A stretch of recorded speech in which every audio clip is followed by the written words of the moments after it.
The sheriff's office tells me that it should be done by this time tomorrow night, but to be honest, it could be much sooner than that. If you take a look here, this was all wreckage not 2 hours ago. They've been moving cars almost non-stop with some of the machinery you're seeing. Obviously, the crew working there. I only see 2 fire trucks here at the moment, but there's a big first responder presence down the hill. Police, Hemsey, fire trucks. Again, we don't know if anybody is hurt. We don't even know if anybody was in the building, but we're going to be working to get that information here in a bit. Today in Wetumpka, destruction. Homes, churches, and memories. But more importantly, there's a triumph of the human spirit. This is what's left of First Presbyterian Church. The proud building had been a landmark and place of worship since the 1850s. Saturday, 130-mile-per-hour winds brought the building low, but not its people. God is good! All the time! All the time! God is good! The congregation of First Presbyterian Church held at times a joyful, sorrowful, but most importantly, loving service at the local theater Sunday morning. There were plenty of hugs and donuts after a long day. As you can see, it's a church family. The church is gone, but the church in itself, the people still there. We can rebuild. So we're blessed. Right? Yes. Yes. No more than an hour later, we found its pastor, Jonathan Yarborough, among the hundreds of volunteers clearing the wreckage. Yeah, is it a crappy day? Sure, in a lot of ways it is, but that doesn't mean we're any less blessed than we were yesterday or the day before. I don't have a hard time feeling blessed. There are many memories tossed about the front lawn, but Pastor Yarborough says one brings it home. This is a good testament to where we are right now. We're battered and beaten up, but we ain't gone. First Presbyterian has a long way to go. Lots of cleanup and lots of paperwork, but the good news is they're doing it together. In Wetumpka, Chris Joseph, WAFF 48 News. Kim, they claim veterans are being neglected, fed the wrong diets, and bed bugs are being left untreated throughout the facility.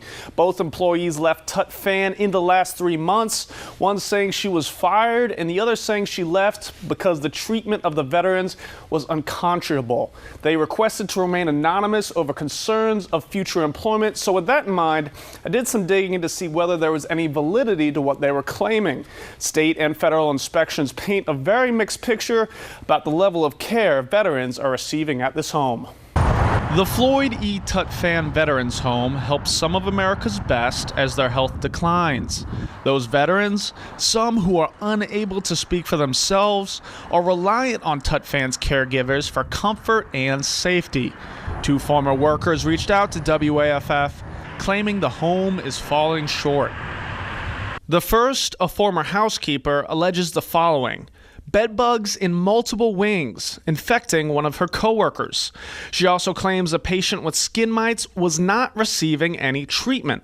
The former employee says she reported both to the administration, but no action was taken. She also says she saw a patient develop bed sores because of staff negligence. The second, a former dietary cook, also brought up the skin mites patient without being asked. She says the patient roams the home unrestricted. The former cook also alleges veterans are being fed diets that are against doctor's orders. When she brought up those concerns with a manager, the former cook says she was told, "I don't care."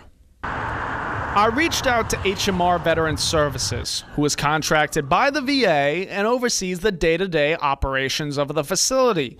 HMR's Vice President Scott Hurst declined our repeated requests for an interview, but just today he sent WAFF this statement, which reads in part, "Nothing is more important to us than providing the highest quality of care possible to our veterans. We work closely with state and federal agencies and follow important guidelines and procedures in providing care. For example, a recent independent survey named Tut Fan in the top 15% in the country, which included nursing service, dining service, food quality, communication, cleanliness, activities, and dignity and respect for veterans. The most recent federal compliance survey from the Veterans Administration found the facility to be in compliance with all requirements, saying he was barred by state and federal law from discussing any individual patient's care. Hurst would neither confirm nor deny any claims made by the former employees. So I did some digging. The Alabama Department of Public Health publishes these surveys about nursing homes roughly once a year, and upon getting a complaint, the findings were mixed and troubling. The Alabama Department of Public Health's most recent survey in January only found Tutphan in violation of some sprinkler procedures and disorganized kitchen appliances. A July 2018 federal VA inspection also came back spotless, and in 2016, Tutphan won an award for its care plan.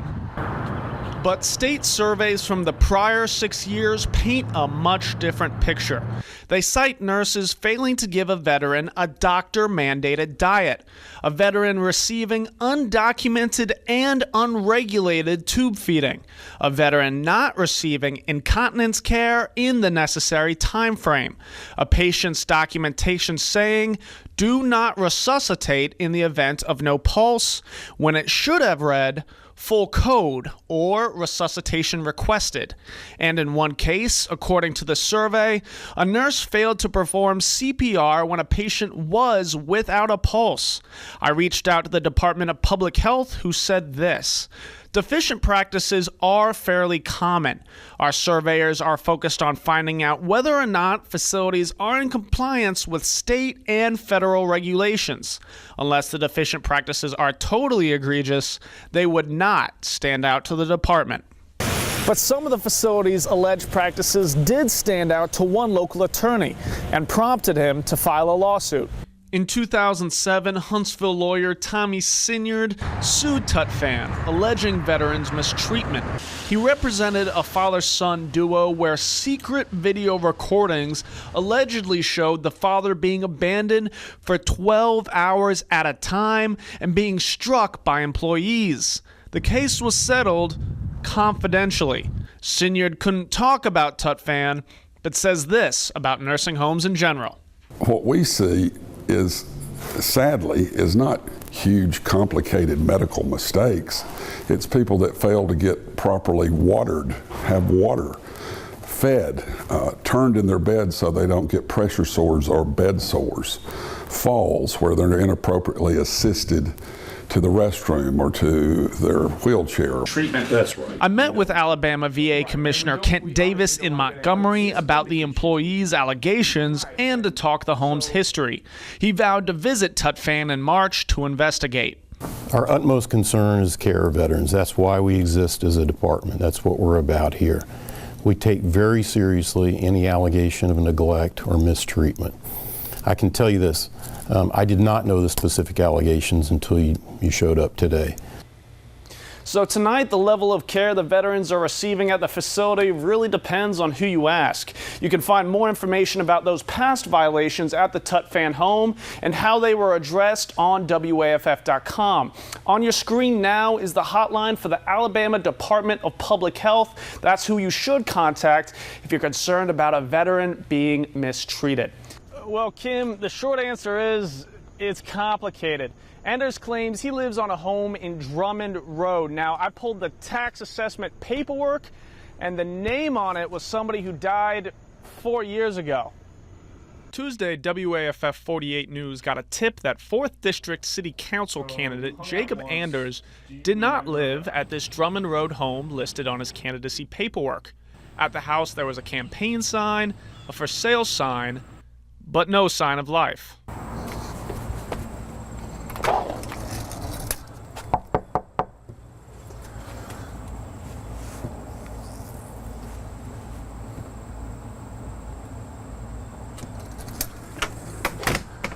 No response. I went to the tax assessor's office to figure out who owns the land. Ada Faulkner, Anders' great-grandmother, is on the assessment. She died in 2014. Neighbors say the home has been abandoned for years.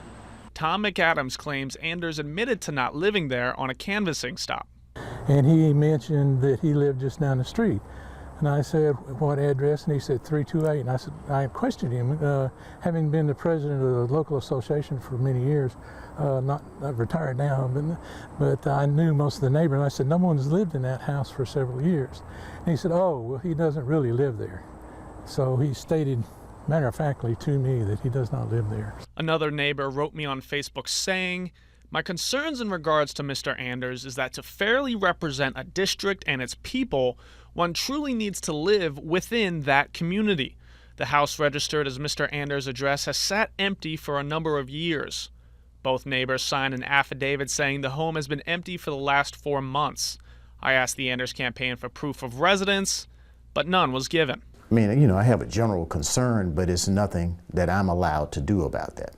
Huntsville's city clerk says Anders did all the paperwork needed for the city and proved his voter registration. WAFF confirmed the Drummond address is on his driver's license and voter registration, but concern remains. It's concerning to me because he doesn't live in it. If that's his only residence in the district, then he doesn't live in the district. Any challenges to Anders' candidacy at this point would need to go through the courts. I tried calling that phone number on the for sale sign, but got no response. The campaign emailed me saying that yes, the great-grandmother did purchase the home in the 1970s, but didn't give any more information. In Huntsville, Chris Joseph, WAFF 48 News.